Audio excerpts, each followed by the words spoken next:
План работ на винограднике, ноябрь 2024 год.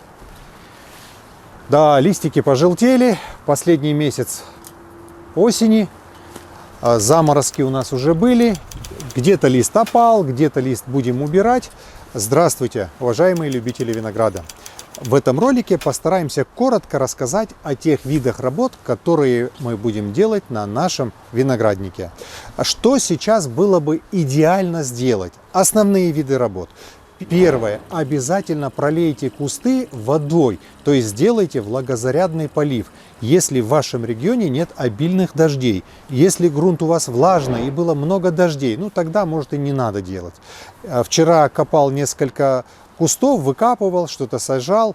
Грунт сухой-сухой, нужно поливать. И поэтому первое, как мы записали в нашей брошюре «Календарь виноградаря», первый вид работ – это влагозарядный полив. Без влагозарядного полива куст в зимовку уйдет сухим, плохо перезимует. Также, когда вы будете поливать, поливайте не только приямок вокруг куста, но и всю землю побрызгайте водой или вымочьте, чтобы не было щелей, раковин, чтобы мороз туда не проникал. Представьте себе, снега нет и стукнул мороз. Мороз проходит корням, порвет корни и ваши кусты пострадают. Поэтому, как мы написали здесь, первое – это влагозарядный полив. Идем дальше. Второй вид работы – это удаление оставшихся листиков. Интересно, особенность сорта. Этот сорт сбросил свои листики сам, а вот тут рядом стоит куст, стоит зеленый, то есть нужно ему помочь удалить листики.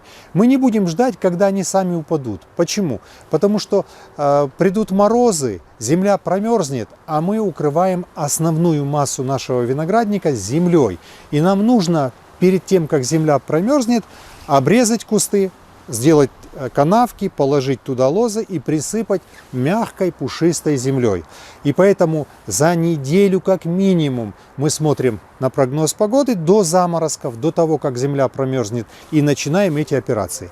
То есть сейчас на нашем винограднике мы удаляем уже листики. Мы стараемся, чтобы лозы были чистые, без листиков. Удалили листики, подготовили кусты к обрезке. Это второй вид работы. Следующий вид работ, логически, после удаления листиков, конечно же, мы сразу приступаем к обрезке и формировке кустов.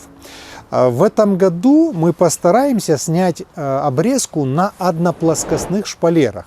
На нашем канале есть уже ролики, где мы формируем кусты, где они расположены на двух плоскостях.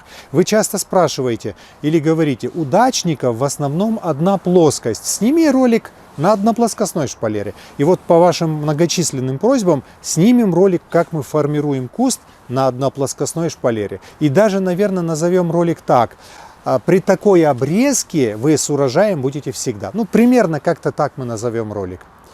После того, как мы сделали обрезку, здесь мы пишем укрытие кустов винограда на зиму. Основной виноградник, это столовые сорта, мы укрываем черноземом или землей. Делаем траншеи, кладем и присыпаем. Тоже снимем отдельный ролик. После того, как мы обрезали, укрыли наш виноградник, что остается сделать? Навести порядок на винограднике. Чистота и порядок на винограднике. Много листиков, это все надо собрать, черешки, земля, подмести, продуть воздуходувкой. То есть мы хотим, чтобы на винограднике оставалась чистота и порядок.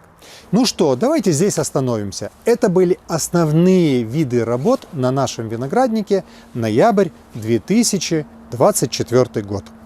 Кто еще не заказал брошюру «Календарь виноградаря», под роликом, под описанием будет ссылка на эту брошюру. Заказать можно через Авито. Ссылку также сейчас вы видите на экране. И также закрепим в первом комментарии.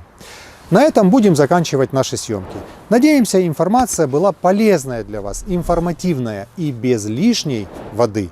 Как обычно, хотим пожелать вам крепкого здоровья, вам и вашим близким. Пожалуйста, берегите себя. Успехов! А я пойду дальше обдирать листики и готовить их к обрезке.